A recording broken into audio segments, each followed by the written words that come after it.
Each year, thousands of horses and horse owners are impacted by disasters, such as tornadoes, wildfires, floods, and many other things. Anything that impacts the well-being of a horse is a disaster to that horse's owner, but by definition, a disaster is anything that overwhelms the ability of local law enforcement and other resources to respond. The purpose of this video will be to provide some tips for horse owners to prepare their horses to give them the best chance of survival during a disaster. So just what can horse owners do to prepare? First and foremost, it's important for them to have an understanding of the kinds of disasters that could affect their area, a basic plan for where they would or could evacuate to, and an idea of multiple routes to get there in the event that one or more are impassable. Having an evacuation plan is important, but it's completely useless if your horse won't load into a trailer to evacuate. Practice loading and unloading horses under both normal circumstances and under varying noise and stimulation levels, and at all hours. Keep in mind that handling a panicked horse is much different and more dangerous than handling a horse under normal circumstances.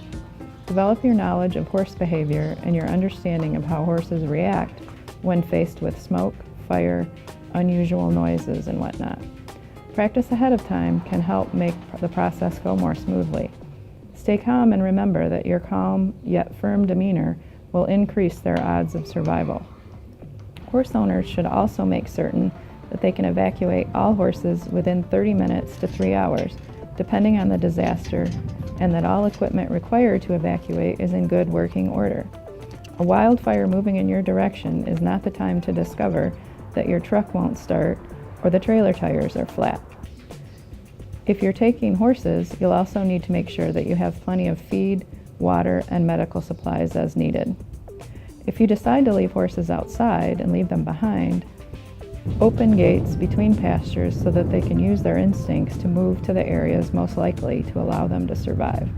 For example, horses will typically move away from rising water if they are able. One of the most difficult decisions to make is whether to leave horses inside or out during tornadoes or other weather-related events, and there really is no simple answer.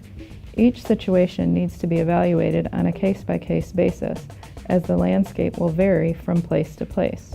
For example, in the Midwest, there may be increased opportunities for trees to fall on fence lines, where that is less of an issue in the Plains states.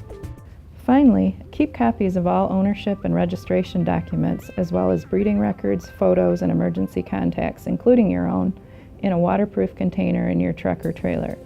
You may also wish to scan copies of the same documents and save them to a flash drive in another location, such as a business or office, in case originals are destroyed during the incident. This video highlights only the basics of planning for a disaster with your horse's best interest in mind. For more information, visit myhorseuniversity.com and eXtension to find more resources on giving your horse the best chance during a disaster.